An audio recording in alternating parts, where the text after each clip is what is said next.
Hello, welcome to Vibe Osmosis. How are you? I'm fine. How are you? Oh, I'm doing pretty good. Honestly, slightly raging, and that's okay, because I want to get into your awesome music. Introduce yourself. Hi, I'm Kilynn Lunsford. Uh, I live in Philly. All right. Making music for quite a while now, but this is the first time I'm doing it under my name.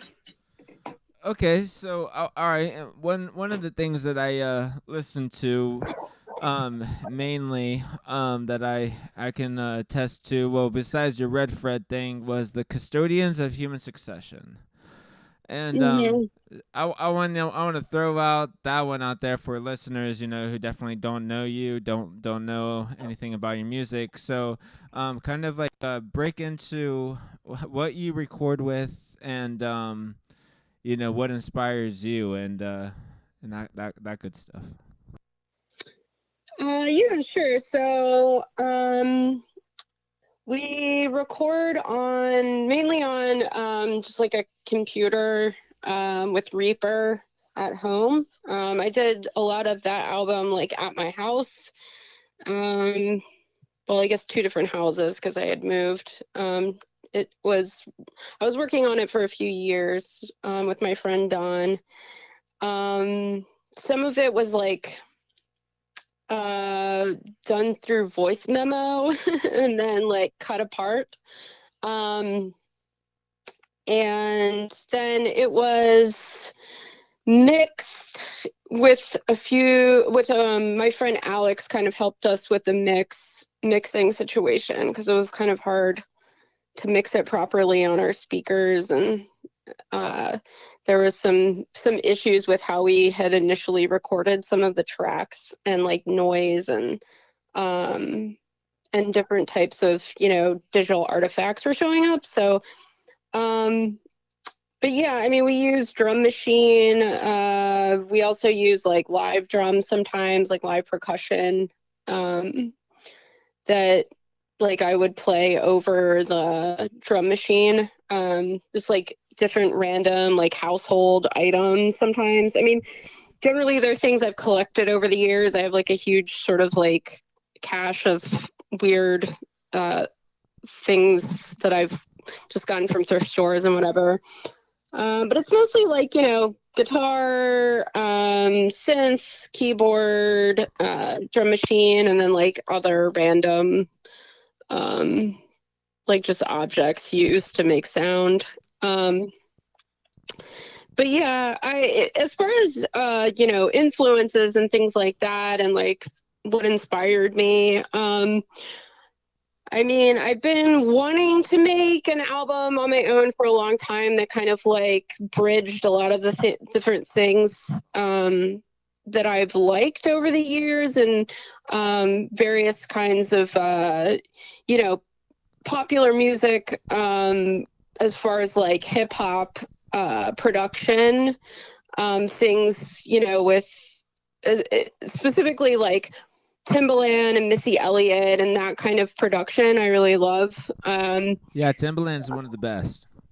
Yeah, for sure. And so, yeah, I mean, I was a teenager and like in my early 20s when a lot of the stuff was coming out, and I really was obsessed with the production and just how like overloaded it was. But also, there's a lot of things that I grew up listening to, like, women who use their voice and like use their voices in like kind of unorthodox ways, like Ross and even PJ Harvey, who I've liked since I was like, what'd you say? Yeah, yeah.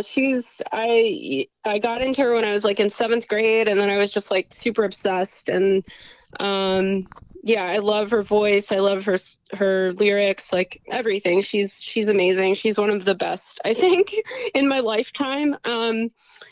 Just best musicians, most interesting, and I really love everything about her. But yeah, I mean, it's also some of my favorite music are things like in the realm and milieu of like psychic TV and like alternative television, and a lot of those Chris and Cozy and people, Throbbing Gristle, all those people that were involved in doing a lot of bands. There was a lot of cross pollination with that stuff, and they're making a lot of different styles of, Definitely. or kind of combining a lot of different styles into like one project. And I've always loved that, like where every song is kind of different or has a different feel, or evokes different sort of, emotions and styles. And so that was another, big influence on me. All right, so I really want to bring up. Were you a fan of like the Sonic Youth, the Bikini Kill kind of era as well?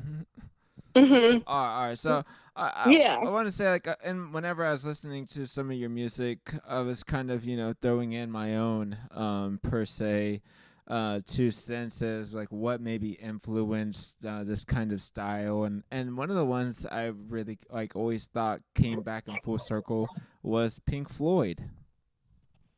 Oh, wow. Cool. Have you ever got that? Have you anyone come to you and be like, you were psychedelic, man? No one has ever compared me anything I've done to Pink Floyd. I don't think I have gotten like with my guitar playing. I've gotten like a more like demented Jimi Hendrix. That's like Oh, nice.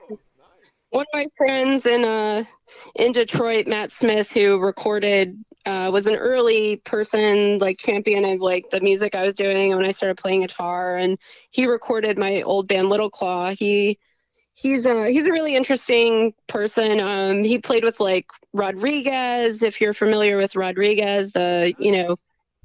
Yeah, that's very cool. and like some of the old sort of Motown guys, Nathaniel Mayer and whatnot. But anyway, yeah, so I got Jimi Hendrix like for my guitar playing, but yeah, I really love Pink Floyd, Animals. Like my uncle had Animals on CD when I was in elementary school, and I got really obsessed with that album, and that's probably my favorite Pink Floyd album.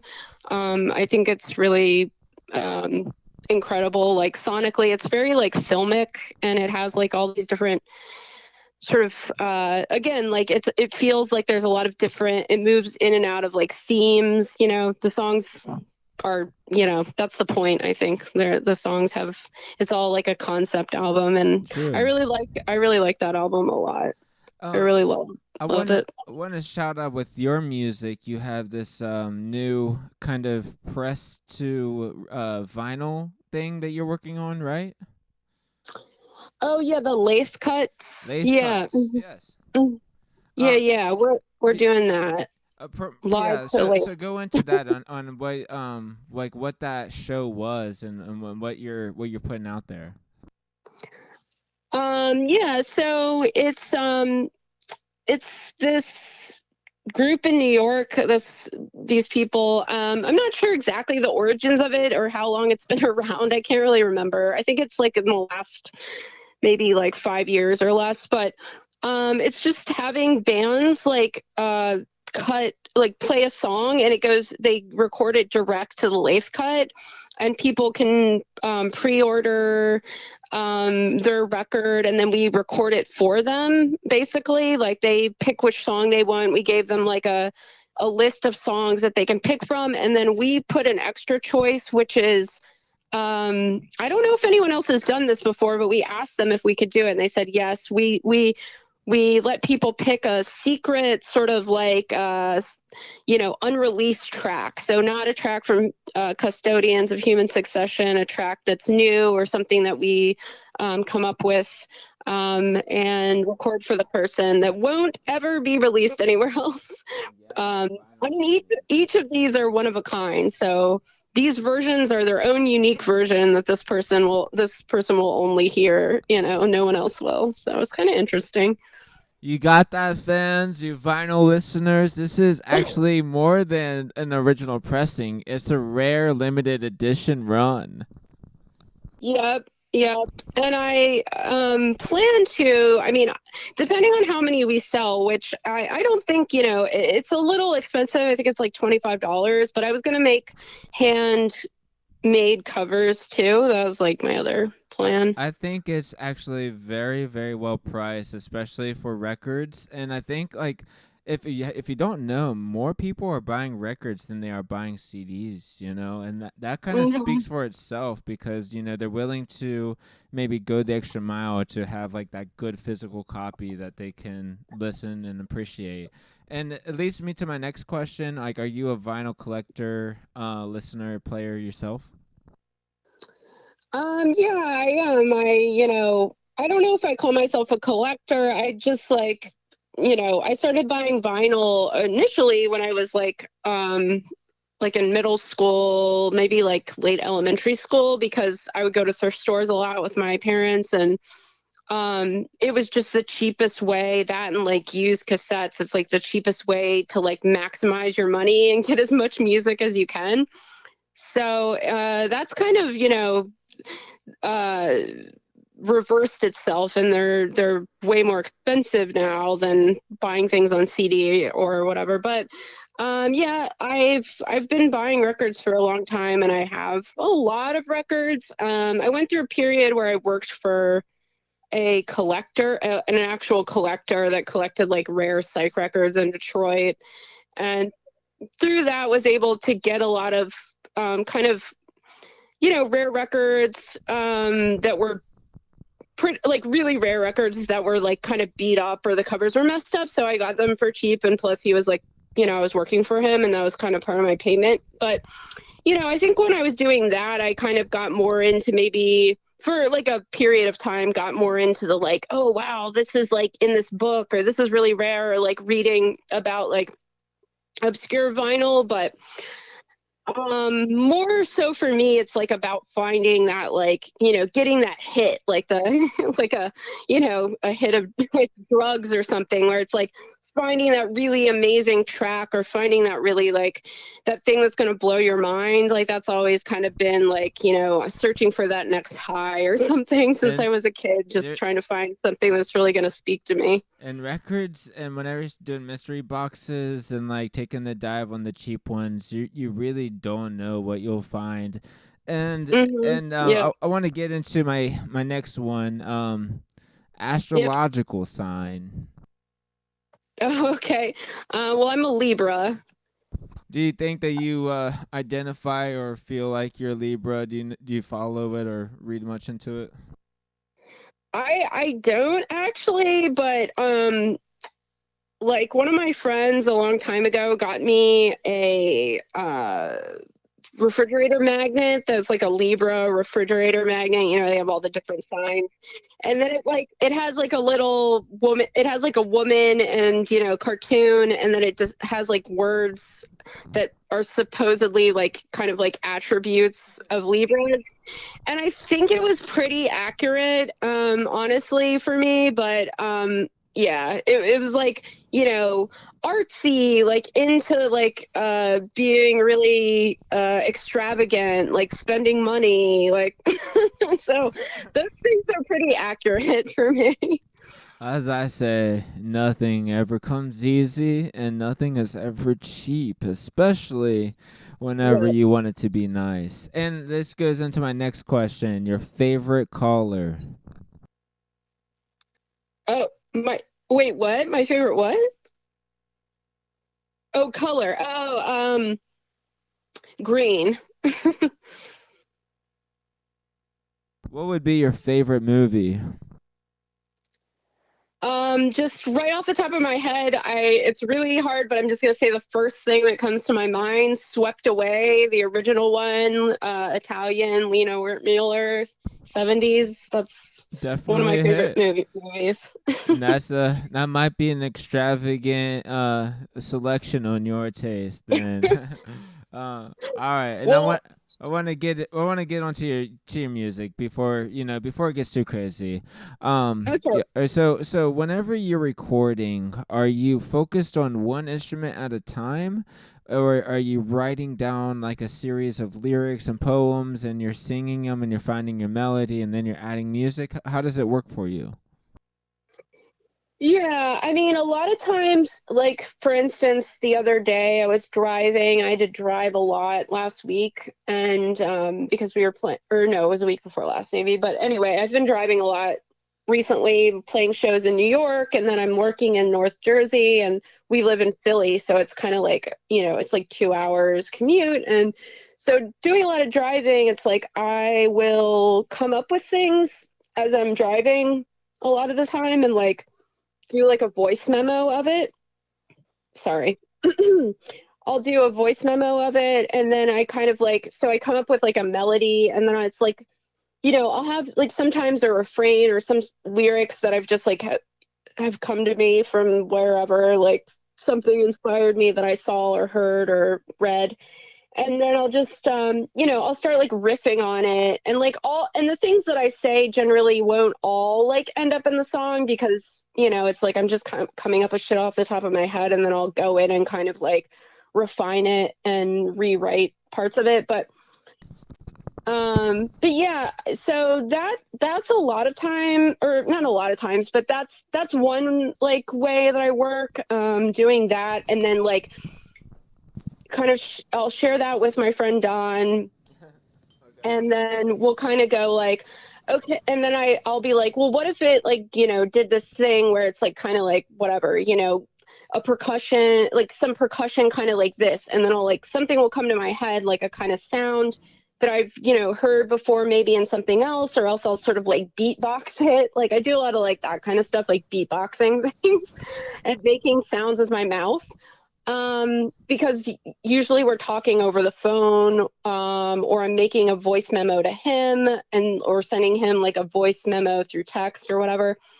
So I'll kind of do that, and then like yeah, just go in and like build up around it.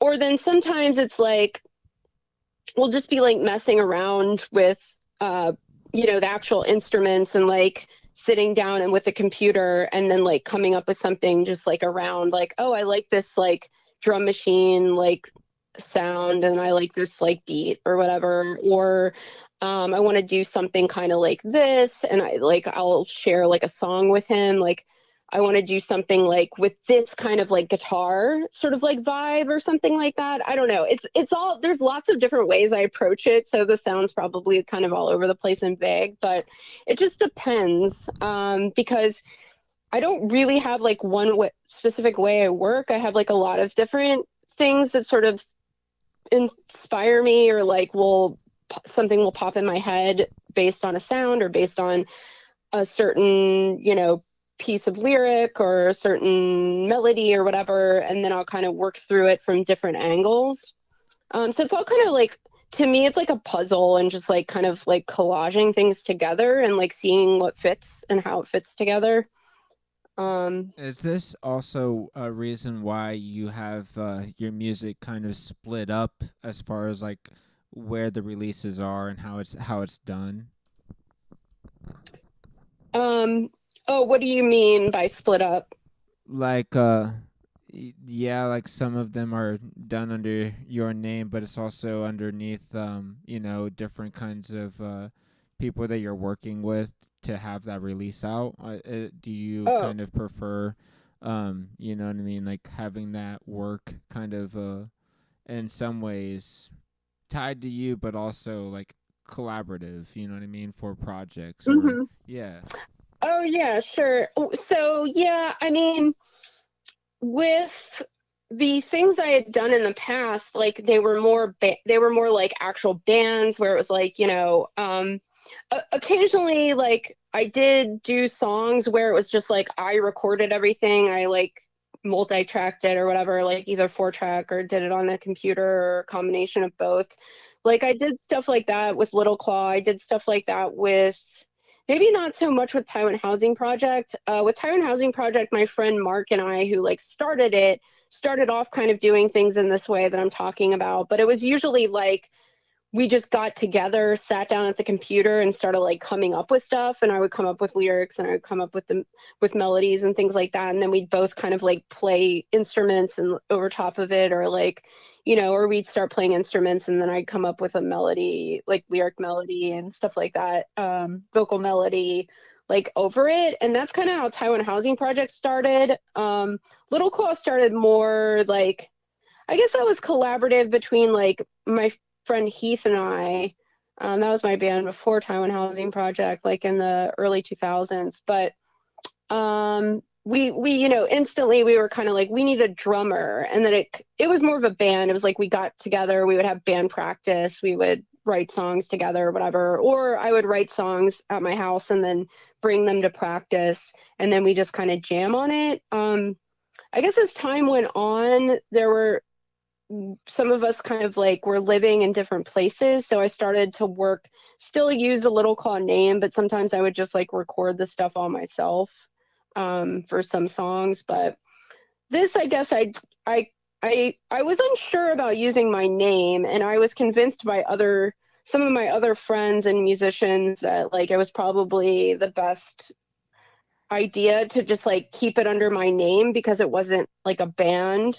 Even though like the band playing live like came up around after the record was done.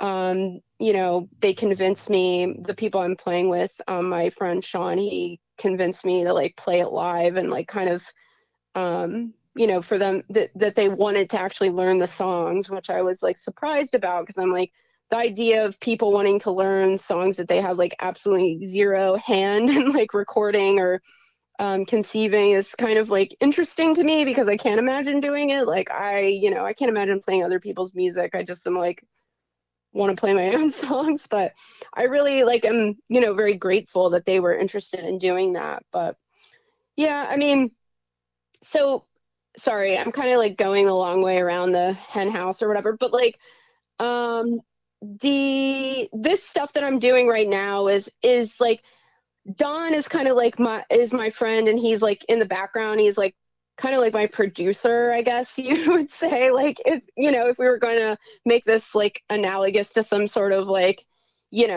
how people talk about that are like in making mainstream music, like they have, this producer they work with or something. That's kind of like that's kind of the relationship with us. What? Do you think that like Matt is like also like the one that's like sitting there listening to everything that you do and is like, that's the one, like, or is it kind of like in reverse where what you're getting from Matt after what you've done, you're like, yeah, that's it.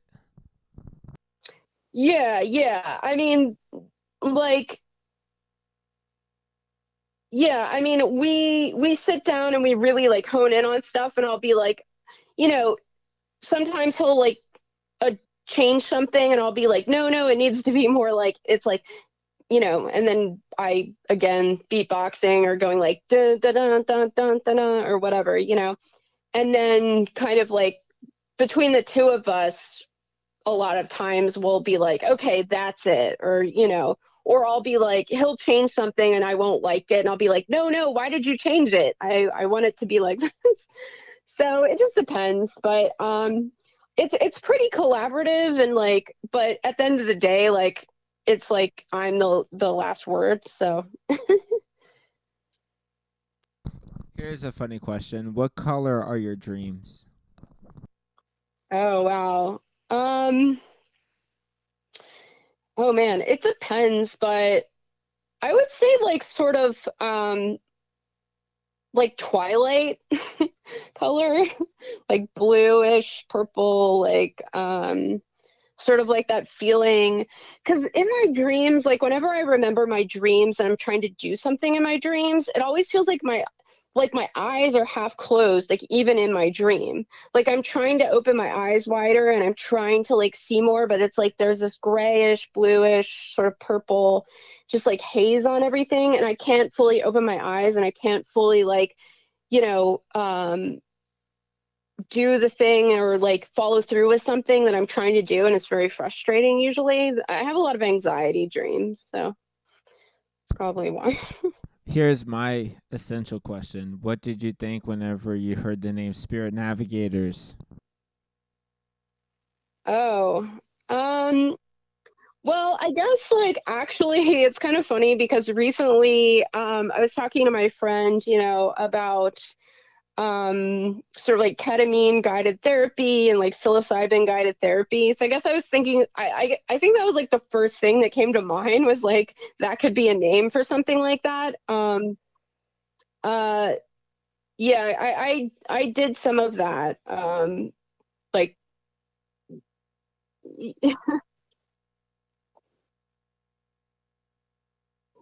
well, I did it. I actually got pharmaceutical grade because I was doing it like with it was like a doctor prescribing it to me. Like I did the therapy, yeah, the ketamine treatment, and so it was pretty incredible. Yeah, it was pretty good.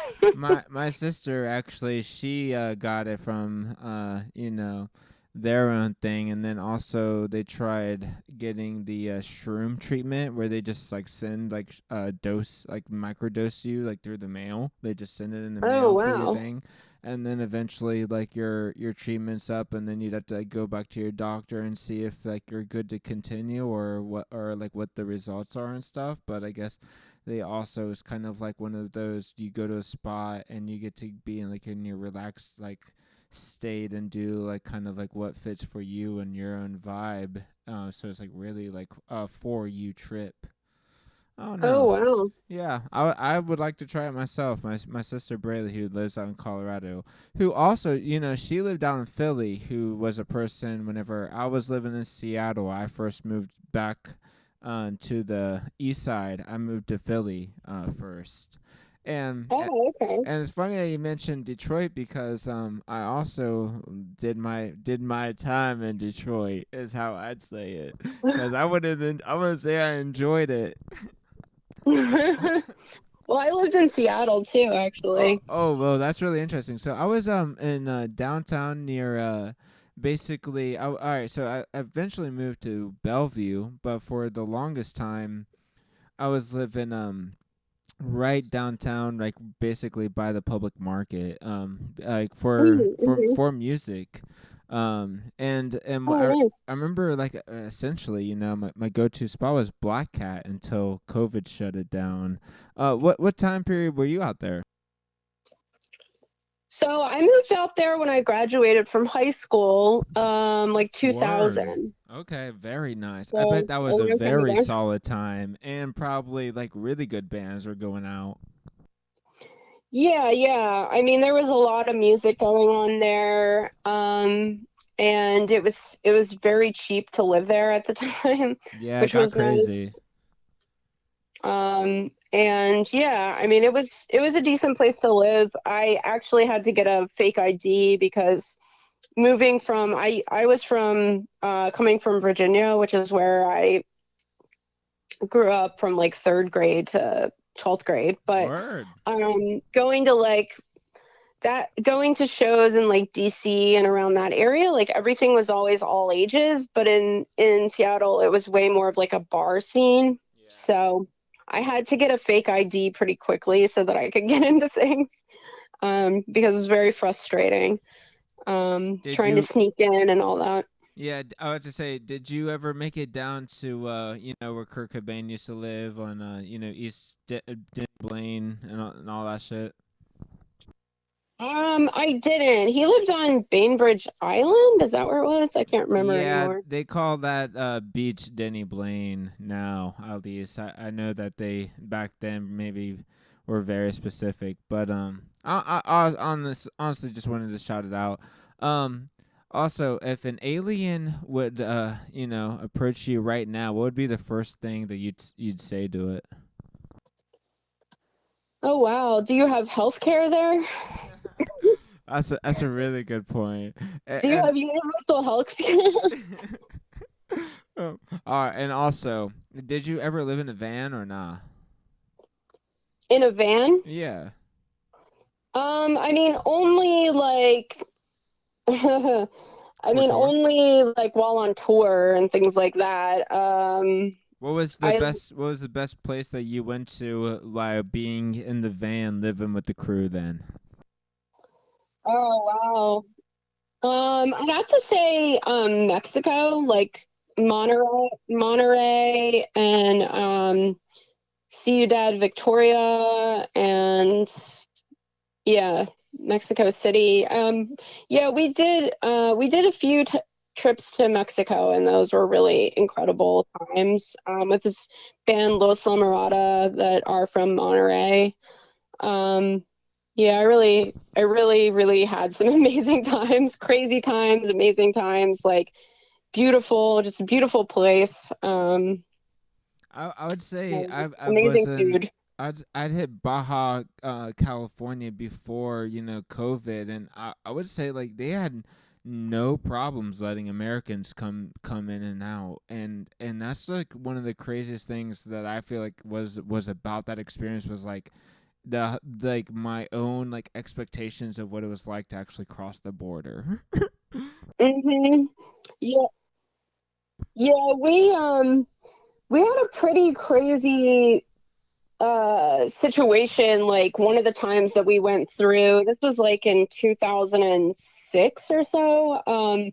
We were on it was in I think 2006 we went down there on a tour with this band Times New Viking, and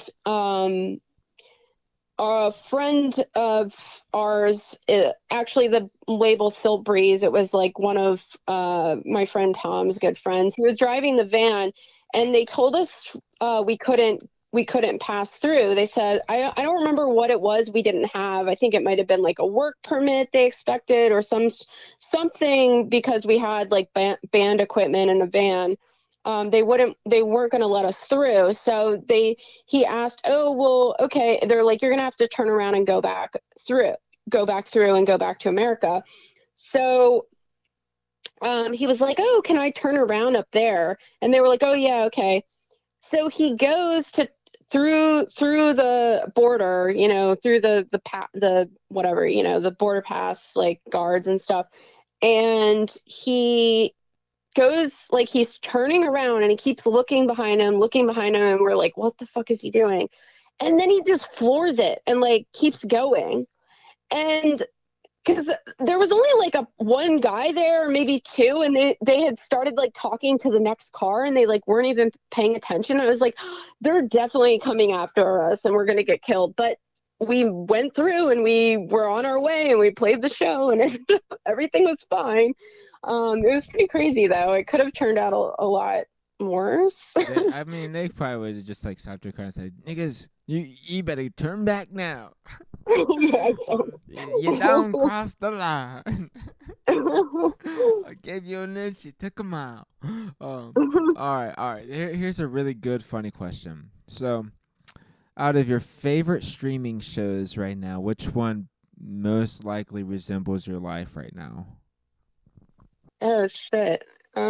Jesus. Well, let's see. I feel like all of the ones I can think of do not resemble my life whatsoever. Um,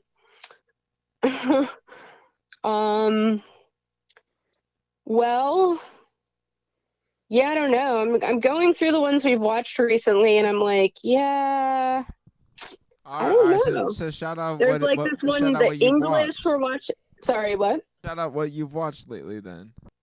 Okay, so Rami is one I really liked. About like a Muslim family, Egyptian. I think I'm from Egypt. And that is a really incredible show, but in no way does my life resemble it. There's also another one we started watching recently called The English. It's like post Civil War, like Manifest Destiny, like just completely crazy, like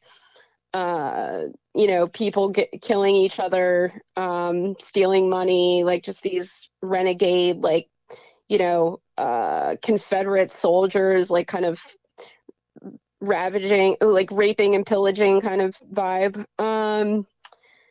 Fleischman in Trouble, which was like ridiculous, and I didn't really like it that much, but yeah, I watched that because there was a lot of talk about it over the last several months, like think pieces and shit about people being like, oh, look at these crazy privileged people.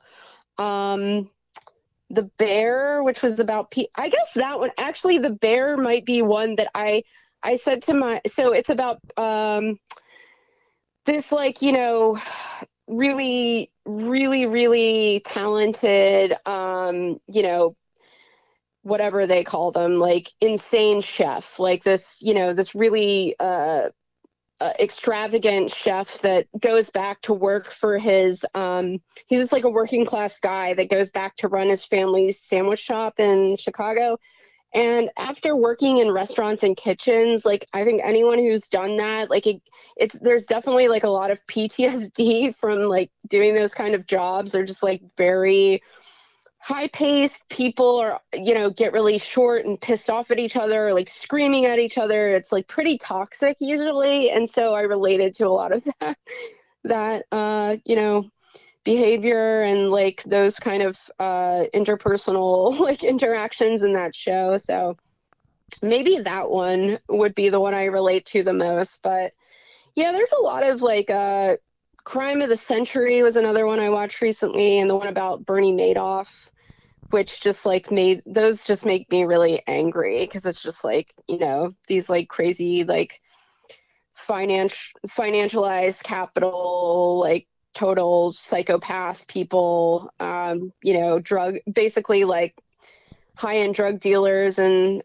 I believe Crime of the Century was the one about the pharmaceutical, like Oxycontin and like opioid crisis. Anyway, it was just horrifying. But I have had family members that have suffered from that and dealt with that. And also where I'm from in Appalachia, where I was born and like grew up, part of my childhood is right in the thick of all of that. So I guess I related to that too, because I've seen a lot of it and dealt with a lot of it with my family members. So I don't know, it's not a fun answer. Sorry. Well, I want to bring up a really funny question. What snack food would you most likely be buried in? Be buried in? Like inside the box or the bag or the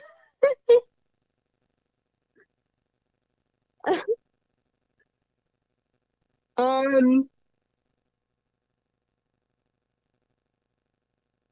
oh, like bringing that with me in my coffin, like some snacks, like, okay. Oh, okay, all right. Since I'm gonna be dead and I can just eat whatever in the fuck I want, and I don't have to have any guilt anymore or feel like, oh God, I'm poisoning my body, it would probably be flaming hot Cheetos and red vines, or like other licorices, like just like whatever fruit licorice. Here's a really good one. Who would play you in a movie version about yourself? Oh wow. I'm gonna like really flatter myself and say Parker Posey or Aubrey Plaza.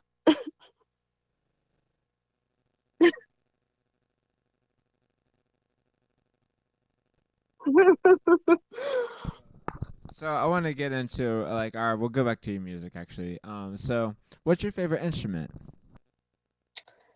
Oh wow. Um, it's pretty boring, I guess. It's either between guitar or saxophone.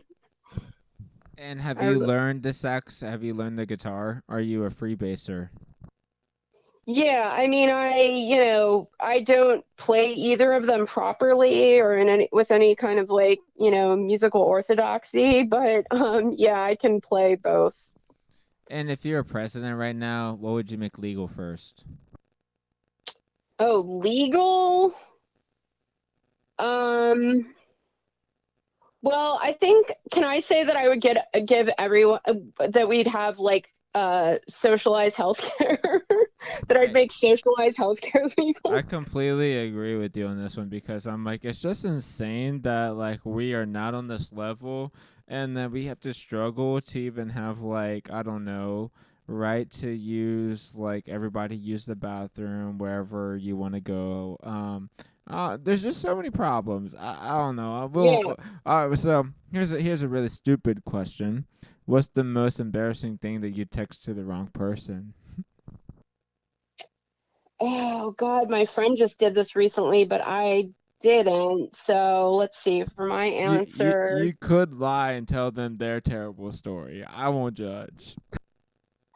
okay, I'll tell you their terrible story because although I don't know, it might offend some people, but okay, so so my friend and I were having this conversation back and forth. I was involved in the conversation that where she accidentally was thought she was responding to me, but responded to a person who is a movie director in Hollywood, or he's not necessarily Hollywood, but he's involved with people like that.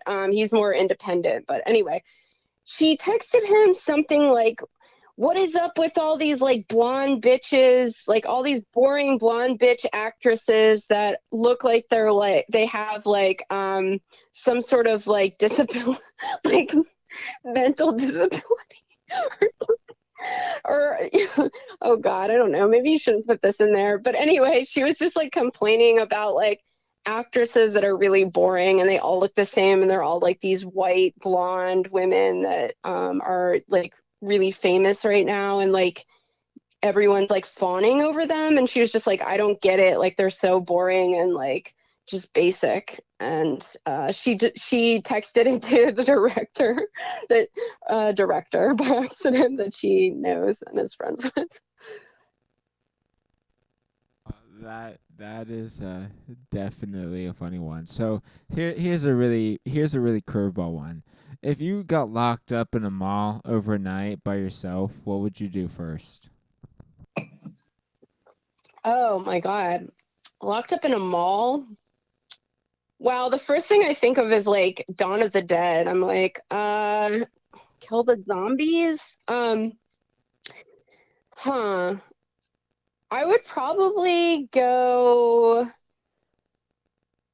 find food and like start trying to figure out like what I can take that's like usable. Like load up on like some sort of like fancy food that's like, has a long shelf life, like something that's not perishable, and be like, all right, I'm gonna start like making my haul of food that I'm gonna take with me and get out of here with it. If you And owned maybe, Oh wait, well, if you owned a voodoo doll, all right. So what would be the first thing that you'd do with that? oh, voodoo doll. Um, let's see. I God, only one voodoo doll. It's so hard because I'm like, I want to like there's so many people that I want to take out that are in power.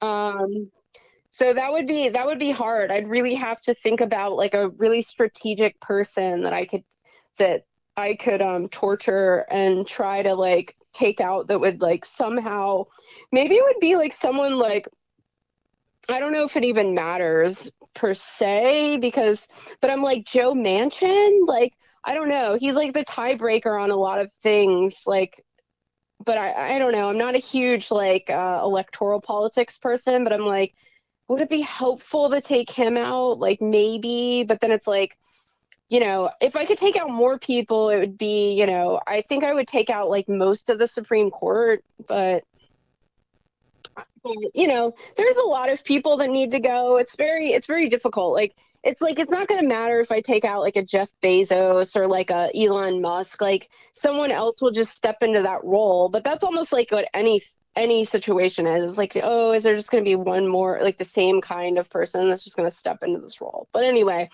maybe Joe Manchin, because he makes me sick, and he's constantly like, him and Kristen Cinema are like tiebreakers on a lot of things that would help.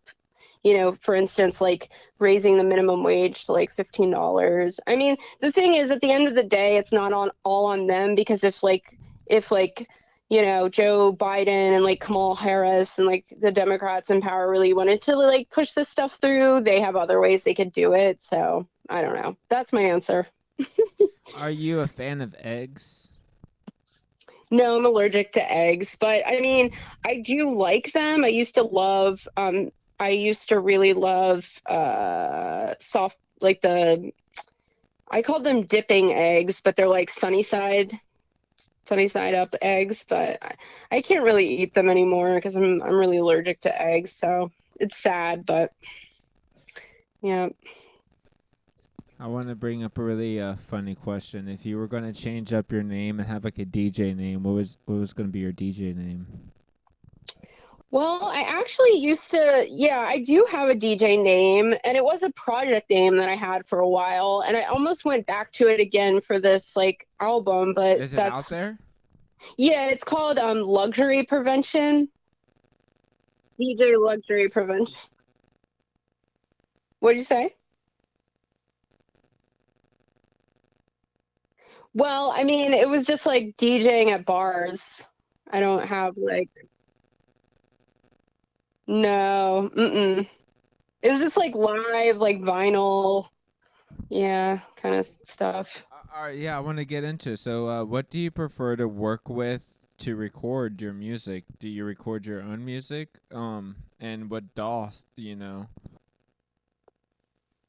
Um, yeah, I mean, I do record my own, but generally, like for working on stuff that's going to be released, I work with my friend Don, and then lately I've been working with Dan Smith from Danielson Family, um, who has a recording studio in New Jersey. And I went there, and he helped me with some of the mixing. He helped Don and I with like some of the mixing and making sure everything was like panned properly and sounded good on, because um he has a really really nice studio, and he has like great speakers, and he has it mathematically like set up properly, like the room and the everything's in the right spot so that you get the best, you can evaluate it, the best in the best possible way. So, One of the but what things, was, yeah. oh, sorry. All right, so one of the things I enjoyed about Philly the most, like when I was living there, besides Jennifer Grocery with their like epic food and their cheese fries, where they're like the walks around the river, and they're like random little dingy parks that have like random graffiti and like abandoned buildings. Do you ever kind of like just walk around and explore and try to see like what's out there? Is that kind of your thing? I used to, but like not so much anymore, just because like where I live in Philly and just Philly in general has become a lot more like violent. There's a lot more like gun violence. It's just like kind of gone off the rails since like post COVID, post pandemic. And yeah, I mean, I've been mugged, I've been attacked before, so I have a lot of like fear around it. And it's kind of gotten worse with, because I actually know people that have, like a friend of a friend, a friend of or friends, sorry, friends of a friend. Three women were actually like attacked by this man who was like going around the city, and he had finally got caught. He was like caught trying to rape a woman, but they were like attacked on camera. It was like captured by a ring camera. It was very, very traumatic. And he like broke like their jaws, and like they all three of them ended up in the hospital. He just kept like punching them in the face and stuff. Anyway, and that was like very close to my house, and there's been a bunch of shootings like within a block or so of me. So I don't know. I'm just very freaked out. It's like another reason I want to move. We're trying to move pretty quickly. And so, yeah, not so much anymore. Like when I've been here since 2011 or 2010 or 11. And for a long time, I would walk home at night. I would walk home late. I would walk like blocks and blocks and blocks from my house, or from my job in like South Philly to like Point Breeze. I Okay. really lived in a lot of different places and like was never really that fearful, even though I have been mugged and like attacked and stuff over the years. But I don't know, I just really didn't have like a lot of fear about walking around, pretty much anywhere. I lived in Thailand, I've lived in Detroit, I've lived in um Virginia. I've spent a lot of time in DC and all over. But anyway, so yeah, so not so much anymore, unfortunately. I'd like to. I really like walking around and exploring things. It's a good way to get your brain going and like inspired to like create, anything, art, music, whatever. It's good. It's a good practice, but so hopefully soon I'll be back at it, like if I move. Also, want to bring up, they have like the crazy pandemic museum, where you get to see what they say, you shouldn't pull out your camera and take pictures of. Have you ever been? Are you a fan? I don't know about this. What is it? A pandemic museum?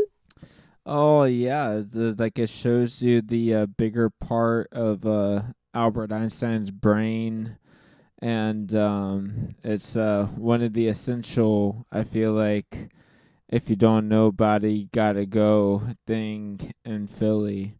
And I'm pretty sure it's just called the Pandemic Museum, if I'm not Oh, wrong. is it like at um the Muter Museum?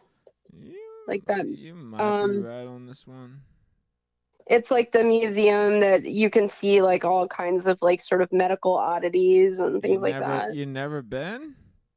Yeah, I've been there. I didn't if there's a special exhibition happening. I haven't been in quite a few years because the last time I went was when my friend was visiting. I think like maybe like 2015. So I haven't been in like a long time. But yeah, I love that museum. I've been several times, but it's been a long I time. think you're right. It is the muter. I would just say like that. I want to say whenever I seen that, I was just like, you're telling me like they're hiding all these secret artifacts here, and they're not telling people about the history that's going down right here. Like, why can't I pull out my camera and show the fact like they have Albert Einstein's brain like harvested here? And just they have like the weirdest stuff, like weird zombies, random like syphilis for the first time, like actually like Yeah. preserved. I don't know. It's so bizarre. Yeah, yeah. No, that place is great. But yeah, I should go back. I haven't been in a long time. I just looked it up. It says, yeah, the influenza pandemic of 1918 to 1919 in Philadelphia. It's an exhibition called Spit Spreads Death. I like that. Yeah, I would to say I've been to that once, and then before I smoked a lot of weed and got kind of drunk at a like prior like little street thing, and then like went to it, and then I was just like trying to take out my phone all the time, and they're like, "Bud, you gotta go." It's like, no, man. Like I swear I was here for the art. Like I was here to enjoy it. My bad. My bad. I got ruthless. Uh, it's one of the prime things I think about of like I don't know, Philly. Whenever it's nice and warm, it's always like good to get out and see like the local music scene, and like down by the College District, you're getting to like see like those little pubs kind of open up that have like the outdoor stuff, and Hmm. I don't know. So I only bring this up because like I'm now kind of learning myself about like taking the dive on local music and seeing like what exactly is out there that may be, you know, influenced by something that like, you're willing to listen to or go out and see again. And this is what I'm trying to get back to is like, have you been to any shows out there where you're like, okay, this local music scene is actually cool. This is some bands that like I support. Yeah, yeah. So we played some shows since I started this project almost or like this project of playing live, I guess I should say. Started the band at the band version that's playing the custodian songs live. We've played some really great shows here at specifically at this bar, Century Bar, which is close to my house, and I really love playing there. And there's this musician here, artist Morgan Garrett, who recently, uh, yeah, he's amazing. I'm obsessed with him. My friend Fred, who put me out on floor jazz, they're about to do a show with Morgan Garrett out here in Dayton, Ohio, at Belmont Oh, Billiards. yeah, he's on tour right now, and Very yeah, nice. A very yeah, nice guy and very cool artist. yeah. He's great. Like he's really incredible. And I think that, all of the projects that he does are amazing. Like, I was a fan of the Scream Culture, and SSS is the band that we played with. And then, now he's playing under his name. But I think, he's great. There's also, uh, oh, I'm forgetting the name right now. It's one word. Um, it's this woman, Sonam, who she, oh, I don't know if she uses the pronoun she, but I'll just say they for now, but because I don't want to use the wrong pronoun. But Sonam, oh, the band is called Drill. I really love Drill. Sonam used to be in another band that was really great, and I'm forgetting the name right now, that my old band Taiwan Housing Project played with. But anyway, we played with Drill, and they were just amazing. And uh, let me think if I'm trying to think of other bands. I don't get to go out a lot unless I'm like playing a show. So it's mostly if I've played with a band is like how I kind of like see bands in Philly or hear about bands in Philly. My friend Bill Nace is always great, and I really love, his work and his records and his art. He's a really amazing artist too. He makes some really funny, cool drawings that are just have a really great style, and you can tell they're his, without even being told. He has a telltale style. But yeah, I'm not thinking. Sorry, I'm kind of like racking my brain right now, but I'm feeling like I'm drawing a blank. There's lots of great music in Philly. I mean, there's tons and tons of bands always. You know, tons of things that I'm sure like I haven't been able to hear or see.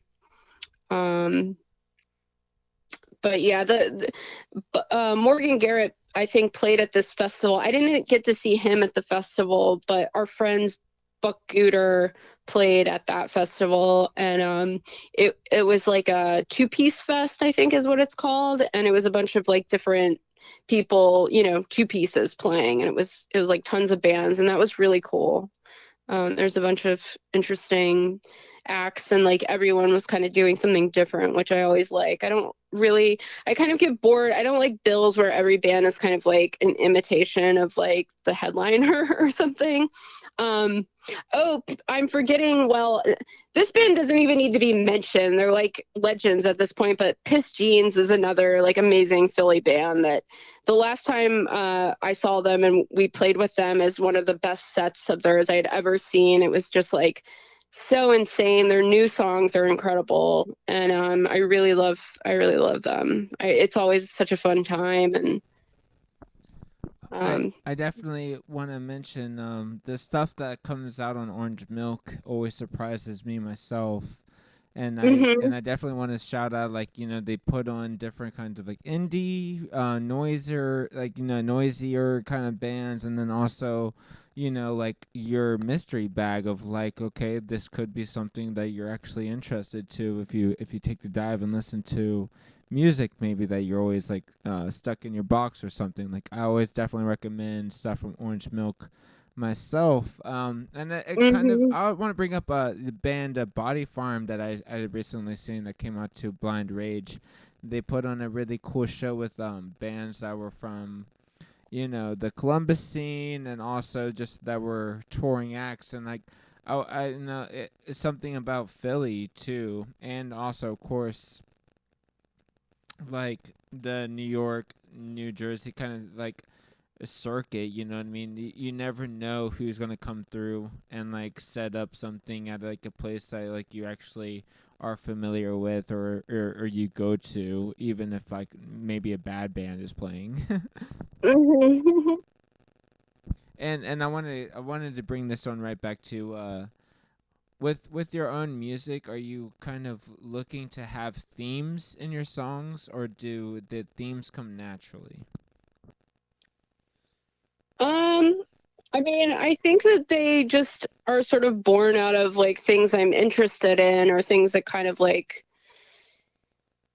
um, you know, I like obsessions I have or things that just sort of like capture my mind or capture my imagination or like, that I kind of get fixated on. So I think it's just like a lot of it is I don't set out to go like, I'm going to make a song about this, necessarily.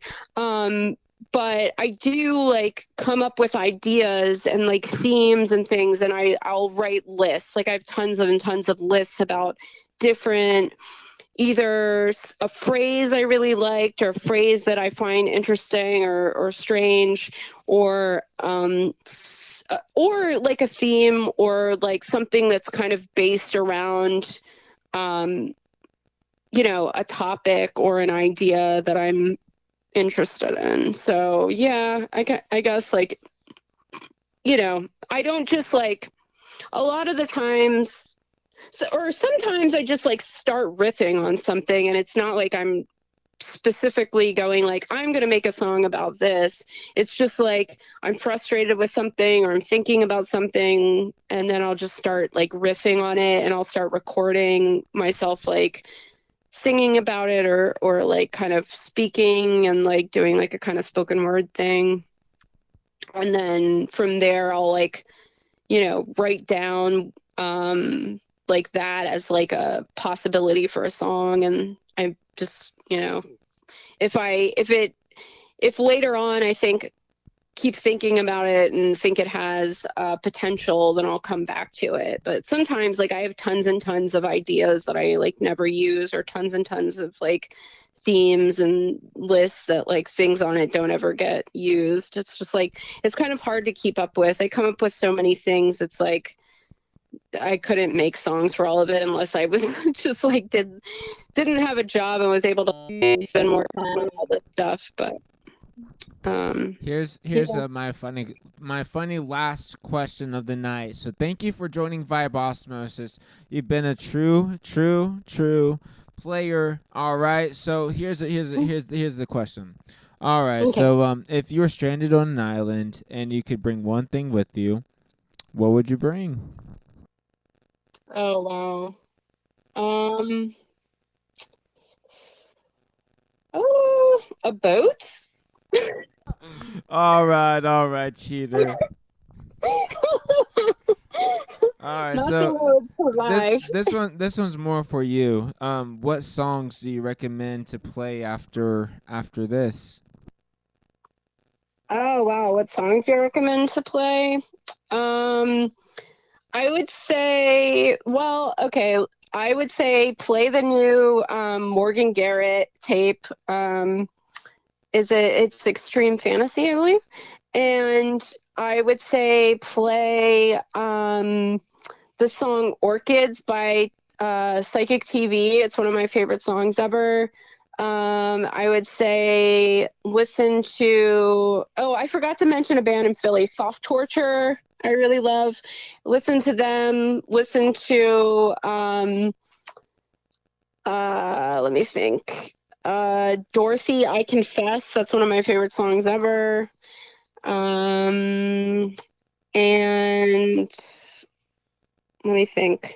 listen to Plastic People of the Universe, Egon Bondi's Lonely Hearts Club Band, I believe it's called. That record changed my life. So if anyone's looking for something that might change their life, if they are demented in the same ways I'm demented, and mentally disabled in the same ways I'm mentally disabled, because I want to say that I think of myself as that as well. So if that makes it in there, that makes it in there. But if you have the same demented mind I have, then it might change your mind too, or might change your life. See, change your life and your mind.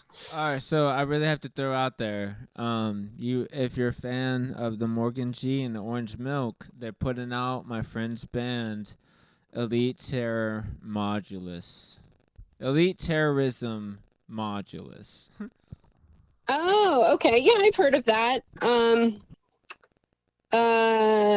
I will check that out. Wait, okay, tell me one more time, because I know I've looked at Orange Milk, and I know I've listened to like a bunch of stuff on So that. Elite Terrorism Modulus, they're now based out of Dayton.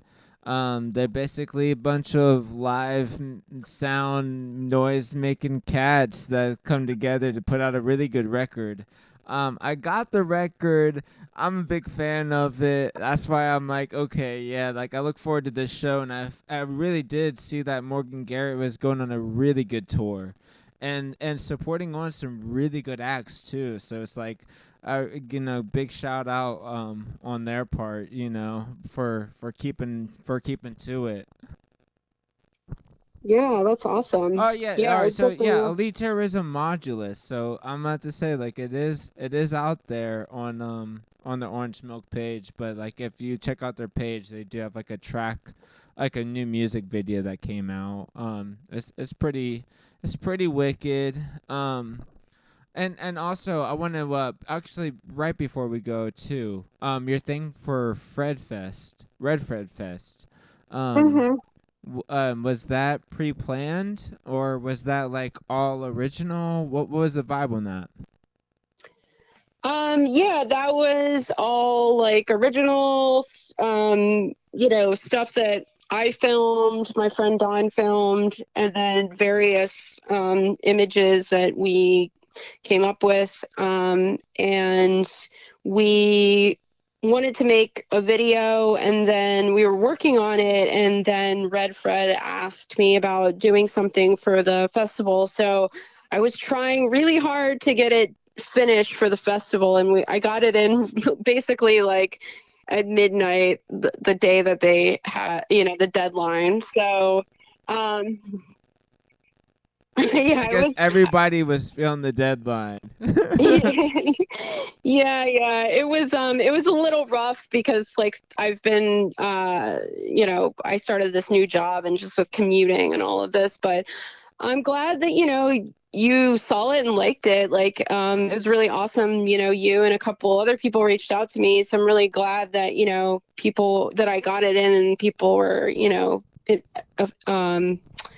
had a response to it. It's really nice. And truly, I'm about to say, it's good. It's good music, and it's also really really cool to kind of see that you did two other perspectives from my take, because like once you take the dive on your music, and then also got like your first exposure, in my perspective was like, okay, like they're providing a lot of material and have like different stuff going for them, and this is like one of the main reasons why I was interested in reaching out to you for Vibe Osmosis. So thank you for joining.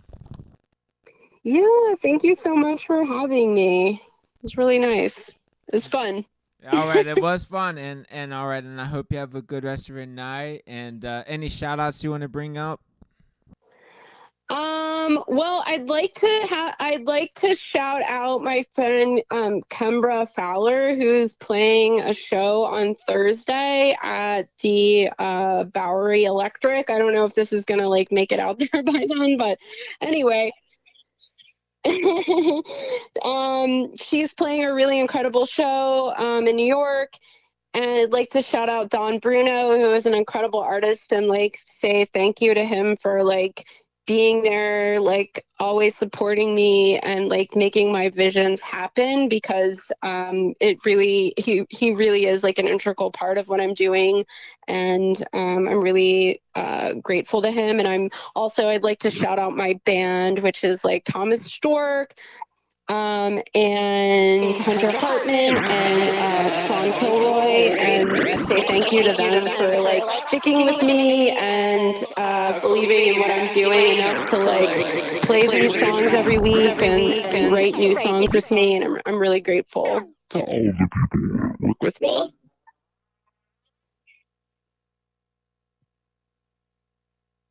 Thank you for taking this time. It's been a good one, and hopefully I'll keep in touch about all the details about the show, but I'm gonna get it on out there. Okay. Oh, and also, sorry, one last thing. I'm going on tour in April. I'm doing the West Coast, starting in Seattle, Portland, then going down California, and we're doing Phoenix and Miami, Arizona, and where I never even knew existed. But yeah, so take a look at like my Instagram page, which is just my name. And you can see all the dates that we're playing. We're going to be on tour with Buck Gooder, and so it's going to be really, really amazing. Buck Gooder is incredible and another one of my favorite like current artists. So That's true. That's true. All right, and I get to make it to one of these epic shows because I do look forward to seeing you live. yes, you got to come. Wait, tell me where you live again. I'm Ohio right now, Oh, and you're Ohio. Okay. what they also say is a Rolling Stone nomadic wonder. I try to make it out to the gigs that matter. Yeah, I love Ohio. Wait, so where in Ohio? Because we're playing. Actually, I should say that too. But that it has more of a high profile. We're doing 4 dates with Piss Jeans in June, and we're going to Cleveland. All right, if it's the Cleveland show, then that will be it. I mean, I can definitely make it. I'm always a hit or miss. What to say? I'm dating Ohio, but I definitely come Oh, out to okay. Cleveland show.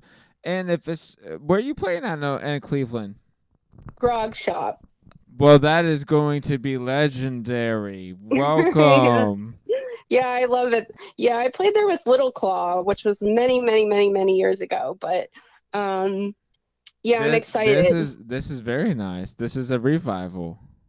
Yeah, yeah, I'm excited. It's been a long time, but I all won't right. miss it. That's for sure. I'll keep a lookout. Yeah, keep a lookout. You have a good You too. Good night. Bye.